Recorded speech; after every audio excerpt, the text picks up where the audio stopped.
লাখ টাকার প্রশ্ন কেউ যদি করে বাঙালির সেরা নেশা কি, চোখ কান বুঝে বলে দেওয়া যাবে বাজার করা। দেখুন সকাল সকাল বাজারে গেছিল টুকটাক জিনিস আনবে বলে, সঙ্গে কত কি নিয়ে চলে এসছে। কাল রাতে বলেছিলাম কলমি শাক এনে, তো শুধু কলমি শাক আনলেই হয়ে যেত, সঙ্গে সজনা ডাঁটা, ঢেঁড়স, লাউ, প্রত্যেক দিন লাউ আনছে, আবার নিম পাতা। যাক নিম পাতাটা কচি আছে বলে আমার মাথাটা ঠান্ডা রইল, বুড়া বুড়া আনলেই দেখতেন। এই নিয়ে মাথা গরম করতাম। পেঁয়াজ এনেছে, আর এর মধ্যে কি এনেছে, উচ্ছে এনেছে, মাছ। ইন্দ্রকে আগে খাইয়ে দাইয়ে বের করে দিয়ে নিই, তারপরে মাছ ধুতে যাব। মারাত্মক রোদ উঠেছে দেখুন বন্ধু, বৈশাখ মাসে এতটুকু রোদ গরম সহ্য তো করতেই হবে। আজকে আর চা খাইনি, পুপুকে একটা ডাব কেটে দিই, চা খাওয়ার হলে পুপু নিজেই বানিয়ে ফেলতো। জিজ্ঞাসা করলাম কি রে চা খাবি, বলছে না গো গরম লাগছে। আর এই হলো বর্ধমানের মুড়ি, এক প্যাকেট এনেছে। আজকে বলছিল চিড়া খাবো, আমি না আগে মুড়ি খেয়ে শেষ করো তারপরে চিড়া। গুড মর্নিং, শুভ সকাল বন্ধুরা, কেমন আছেন আপনারা সবাই? নিশ্চয়ই খুব ভালো আছেন, আমিও খুব ভালো আছি। আজ হলো মঙ্গলবার, ঘড়ির কাঁটা 10:30টার ঘরে। এখানে বাজারপত্র চলে এসছে, গুছিয়ে গাছিয়ে তুলতে হবে। মাছও এসছে, এখন মাছের প্যাকেটে হাত দেবো না, হাত দিলেই মাথা গরম হয়ে যাবে। আজকে মাছ আনার কথা ছিল না, তবুও কেন নিয়ে আসলো কে জানে। সে যাই হোক, যদি মনে হয় বাইরের কলে গিয়ে মাছ ধুতে হবে তো যাব, আর যদি মনে হয় না রোদে টাক ফেটে যাবে এখানেই বসে ধুয়ে ফেলতে হবে। তার আগে বাসন কোসনগুলো গুছিয়ে গামলায় ভরবো। ইন্দ্র না বেরোলে তো ওই গামলার বাসন গোছাতেও পাচ্ছি না। কাল রাতে এসি মোটেই ঠান্ডা হতে চাইছিল না, আজকে এসি সার্ভিস করতে এসছে। আর দেখবেন এরকম পোড়া গরমে পাখার কয়েল খারাপ হয়ে যাবে, এসি খারাপ হয়ে যাবে, আগে ভাগে কিচ্ছু হবে না। যেই টাইমে এইগুলো ছাড়া চলবে না সেই টাইমেই বিগড়বে। বাবাই কোথায় চলে গেল? ছাতু মুড়ি দাও, ছাতু মুড়ি দাও, পাগল করে দিচ্ছিল। যেই খাবার নিয়ে আসলাম মানুষটা উঠে চলে গেল।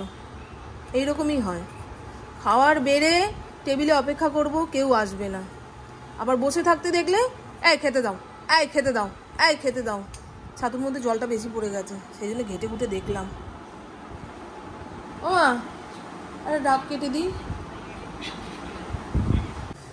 রাতে ঘুম না হলে না মাথা যন্ত্রণা করবে, গা হাত পা চাবাতে থাকবে, মনে হয় এক্ষুনি জ্বর আসবে।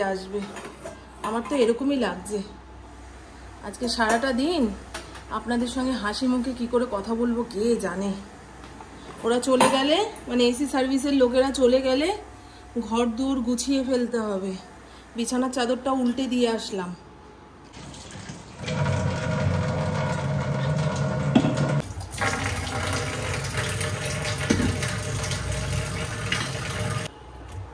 আজকে ভাবছি কাটাপোনা মাছের ঝোল করে রাখি। ইঁচড় রয়েছে কতটা, কাল রাতে ইন্দ্রকে বললাম ইঁচড়ের তরকারি করব, আমের টক আর একটু শাক এনো, শাক ভাজবো। হয়ে গেল। সে আজকে সকালে শাক আনতে গিয়ে দেখুন মাছ এনে বসে রইল। সবজিপাতি যতই ফ্রিজে রাখি না কেন এত গরমে শুকিয়ে যায়, রান্না করলে পরে স্বাদ পাওয়া যাবে না। যেগুলো ফ্রিজে আছে সেগুলো তো আগে খেতে হবে, তাই না বলুন? খালি বলে তুমি বাজার আনলেই মাথা গরম করো, মাথা গরম করো। আরে বাবা, আমাকেই তো ক্যালকুলেশন করতে হয়, কোন দিন কি রান্না করতে হবে না হবে, কোনো সবজিপাতি যেন নষ্ট না হয়।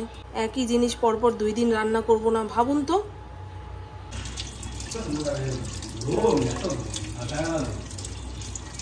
বাজার থেকে মাছ কাটিয়ে এনেছে, কোনোটা মোটা কোনোটা বড়, সেইগুলোকে টুকরো করতে গিয়ে দেখুন কুট্টি কুট্টি হয়ে গেল। ভাজার পরে আরও ছোট হয়ে যাবে। আজকে কাটাপোনা মাছের ঝোল করব, 2 বেলারটাই করে রাখবো। রাতে কি করব না করব এই সমস্ত নিয়ে আর চিন্তা করতে ইচ্ছা করে না। আর পাবদা মাছটা তুলে রাখি। বাজার ছেড়ে দাও, বাজার ছেড়ে দাও, এখনো ঘর শান্তি রয়েছে, এরপর অশান্তি লেগে যাবে। খুব বুদ্ধি বাবা তোমার, হেভি বুদ্ধি। হ্যাঁ, তোমার ব্রেন আমেরিকায় পাঠাবো। যে মাছ আনলে ধনেপাতা আনতে হয় এটা আমার বর ছাড়া আর কেউ জানে না।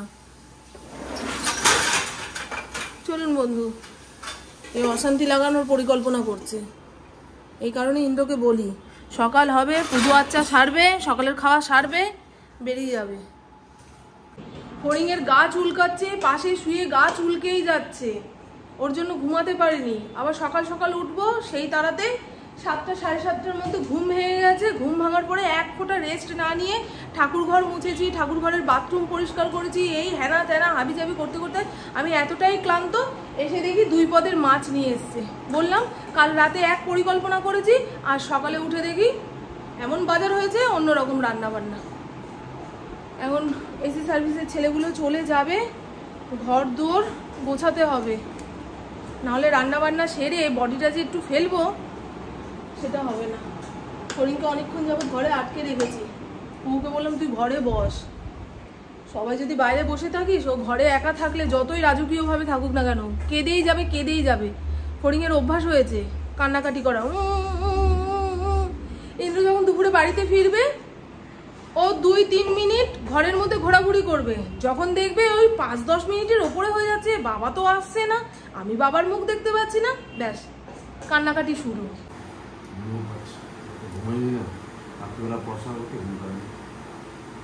বুড়াকালে পড়াশোনা করলে এরকমই হয়।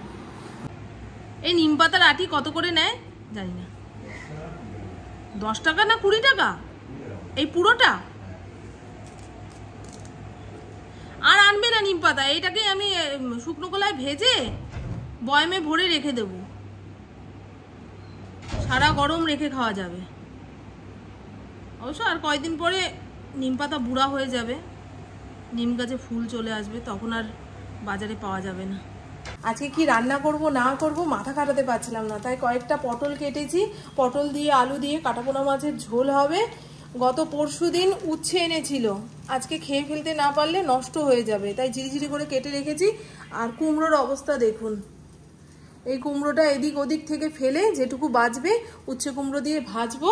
আর ইন্দ্র বললো না, আমি ফ্রিজ ঘেটে দেখেছি ঢ্যাঁড়স নেই, এই দেখুন আমি বের করলাম ঢ্যাঁড়স, এই যে আলু দিয়ে ঢ্যাঁড়স দিয়ে ভেজে রাখবো কিংবা চচ্চড়ি করে রাখবো। এই হলো আজকের রান্নাবান্নার গল্প। ফরিনকে একটু আগে ছাড়া হয়েছে। আজকে আর এটা কি পাতা ভুলে গেছি, মারাত্মক রোদ উঠেছে, গায়ের মধ্যে জ্বালা পোড়া দিচ্ছে। এখন উপরের ঘরের বিছানার চাদরটা টান টান করে পেতে রেখে আসি, মোটামুটি 1-1.5 ঘন্টার মধ্যে রান্না বান্না হয়ে যাবে। খাবার দাবার নিয়ে ওপরের ঘরে আসবো। আসো আসো আসো আসো মিরিঙ্গিদা। এসে সার্ভিস করে দিয়ে যাওয়ার পরে পুরো 1 ঘন্টা চালিয়ে রাখতে বলা। এই তো গতকাল রাতে 16তে এসি দিয়েছি, তাও গরম লাগছে। পুপুকে 10 বার ডাকছি, এই পুপু বন্ধ করে দিলি নাকি? বলছে দূর তুমি ঘুমাও তো। বড় চাদর এপাশ ওপাশ ভালো করে গুজে দিলে আর এলোমেলো হয় না, যত চাপ তো খাটের ওপরে। একবার ফড়িং লাপাচ্ছে, পুপু পড়তে বসছে, ইন্দ্র দুপুর টাইমে এসে এখানে বসে টিভি দেখে। ঘরটা একটু ঝাঁট দিয়ে দিতে পারলে ভালো হতো, তবে এখন আর ইচ্ছা করছে না।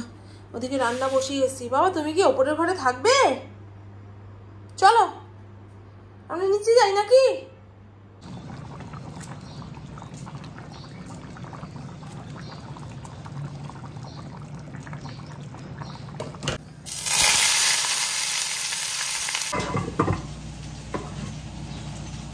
আজকের রান্না বান্না কমপ্লিট। ঢ্যাঁড়স আলু ভাজা, উচ্ছে কুমড়ো ভাজা, একটু ঝালঝাল করেই বানিয়েছি। আর এই হলো আলু পটল ধনেপাতা দিয়ে মাছের ঝোল, রাতের বেলাতেও হয়ে যাবে। আর এখানে ভাত রয়েছে। এখন ঘড়ির কাঁটা 1টার ঘরে, 1:30টার সময় ফড়িংকে খেতে দেবো। এখানে ফড়িংয়ের চিকেন বসিয়েছি। প্রেশার কুকার বেয়ে এত জল পড়লো, গ্যাসটা একটু আগেই মুছলাম। থাক।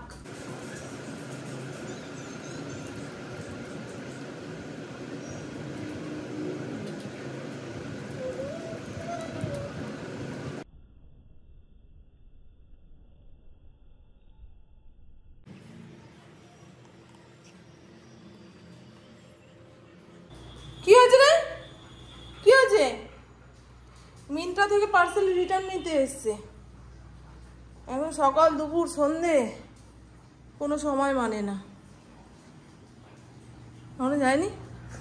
হ্যালো বন্ধুরা, আমাদের মধ্যে প্রায় অনেকেই প্রত্যেক দিনের স্কিন কেয়ার রুটিন থেকে সানস্ক্রিন লোশনটাকে প্রায় বাদ দিয়ে ফেলেছি, কিন্তু এখন 12 মাস যে পরিমাণে গরম থাকে আর সূর্যের তাপ, তাতে ঘরে বাইরে যেখানেই থাকি না কেন একখানা ভালো সানস্ক্রিন লোশন যদি স্কিনে ইউজ করতে না পারি তাহলে আমাদের স্কিন প্রচন্ড পরিমাণে ক্ষতিগ্রস্ত হয়ে যাবে, চলে আসবে অকাল বার্ধক্য, মেচেদা এবং নানা রকম সমস্যা। তাই মামাআর্থ আমাদের জন্য নিয়ে চলে এসছে Mamaearth vitamin C daily glow sunscreen. এতে রয়েছে ভিটামিন সি ও টার্মারিকের গুণাগুণ। ভিটামিন সি আমাদের স্কিনের ব্রাইটনেস বজায় রাখবে আর টার্মারিক দেবে ন্যাচারাল গ্লো। আর এই সানস্ক্রিনটা সম্পূর্ণ নন স্টিকি। মামাআর্থ হলো একটি ভারতীয় ব্র্যান্ড। মামাআর্থের যে কোনো প্রোডাক্ট ন্যাচারাল উপাদান দিয়ে তৈরি, এর মধ্যে কোনো রকম হার্মফুল কেমিক্যাল নেই বলে যে কোনো ত্বক ও চুলের জন্যই উপযোগী। মামাআর্থের নিজস্ব একটি অফিসিয়াল অ্যাপ রয়েছে, যেই অ্যাপে গেলে মামাআর্থের প্রতিটি প্রোডাক্ট সম্বন্ধে আমরা জানতে পারবো, দেখতে পারবো এবং এই অ্যাপ থেকে প্রোডাক্ট পারচেস করলে পেয়ে যাব অনেক অনেক ডিসকাউন্ট। এছাড়া মামাআর্থের প্রোডাক্ট পারচেস করতে পারবো নাইকা, অ্যামাজন, ফ্লিপকার্ট, পার্পেল.com থেকে। তাছাড়া অফলাইনে কেনার সুযোগ তো রয়েছেই। এবং মামাআর্থ আমাদের প্রতিশ্রুতি দিয়েছে আমাদের প্রত্যেকটা প্রোডাক্ট অর্ডারের সঙ্গে লিংক করে তারা এক একটি গাছ রোপণ করবে। আর মামাআর্থের প্রোডাক্ট পারচেস করার সময় যদি আমার এই কুপন কোডটা ব্যবহার করেন তাহলে পেয়ে যাবেন 20% ডিসকাউন্ট। গুড ইভিনিং, এখন সময় সন্ধে 6:30। বললাম না গতকাল রাতে ঘুম হয়নি, আজকে দুপুরবেলায় টেনে ঘুম লাগাবো। 10 থেকে 15 মিনিট ঘুম দিতে না দিতে ফড়িং হঠাৎ করে চিৎকার, ওরকম হঠাৎ করে চিৎকার দিয়েছে তো লাফ দিয়ে উঠেছি, এখন মাথা যন্ত্রণা করছে। চাও খেতে পারবো না, চা আর গলা দিয়ে নামবে না, মারাত্মক গরম লাগছে। গাটা ধুতে পারলে ভালো হতো, কিন্তু ট্যাঙ্কির জল যা গরম, বাপরে বাপ। একদম মধ্যরাত্রিরে গায়ে জল ঢাললে সেই জলটাকে জল বলে মনে হবে, নাহলে মনে হবে আগুনের গোলা। ইন্দ্রকে একটু দোকানে পাঠালাম, ভারী কিছু খেতেও ইচ্ছা করছে না, আবার বাইরে যে বেরোতে পারবো না সেই শোকটা ভোলার জন্য কিছু চাবাতে হবে। তাই চানাচুর এনে দিক। হ্যাঁ, বুবু আজকে দুপুরবেলা বলেছিল মা বিকেলের দিকে বেরোবে, তার এখন শখ হয়েছে পাউরুটি দিয়ে বিভিন্ন রকম সবজিপাতি দিয়ে স্যান্ডউইচ বানিয়ে খাবে। সে খাবে বিদেশি খাবার, আমি মুড়ি চাবাবো, 1 কাপ রচা বসিয়েছি আর পুপু নিজের জন্য দুধ চা বানাচ্ছে। তবে মুড়িটা সুন্দর করে মাখবো, বুঝলেন।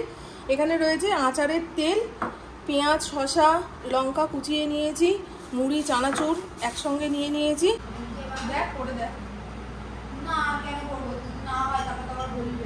ওপরের ঘরে আসার আগে চারিদিক দেখে শুনে নিবি যে সব বন্ধ করেছিস কিনা। আমার মেয়েটা একটু অমনোযোগী, ওকে দিয়ে রান্নাঘরের কাজ করানো মানে বিপদ ডেকে আনা।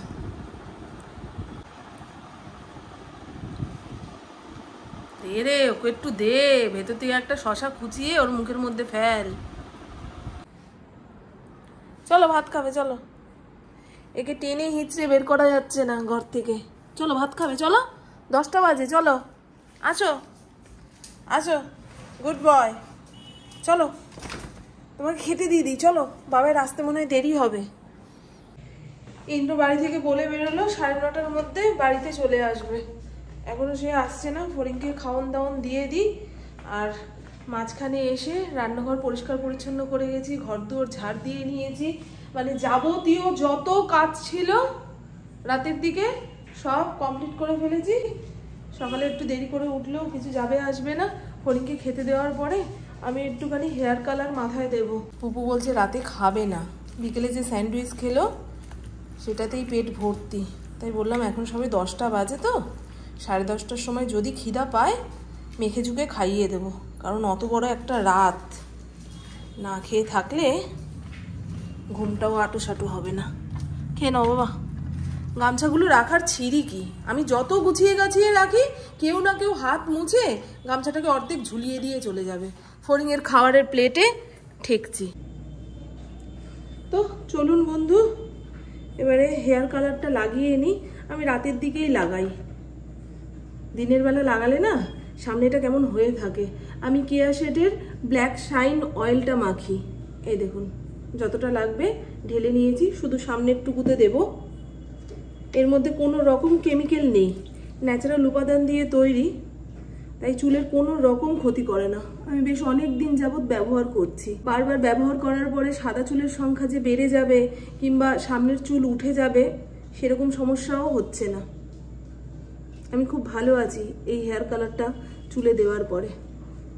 তো চলুন বন্ধু, আমার বকবক আজকের মতন এইটুকুই। আপনারা সবাই খুব খুব খুব ভালো থাকবেন, নিজের শরীরে খেয়াল রাখবেন, সুস্থ থাকবেন, আর অল টাইম স্মাইল করতে হবে। টাটা, খুব ভালো থাকবেন। এই হেয়ার কালারটার কথা যে এত ডিটেলসে বললাম, তাও অনেকে জিজ্ঞাসা করবে, মামন তুমি কি দিয়ে হেয়ার কালার করলে? কেয়া শেটের ব্ল্যাক শাইন অয়েল ব্যবহার করে দেখতে পারেন, ফলাফল খুবই ভালো। বলছি না, এই হেয়ার কালারটা ন্যাচারাল উপাদান দিয়ে তৈরি, তো তাই কাজ হতে একটু দেরি হয়, তবে পরপর 3 দিন লাগানোর পরে শ্যাম্পু করে ফেলবো।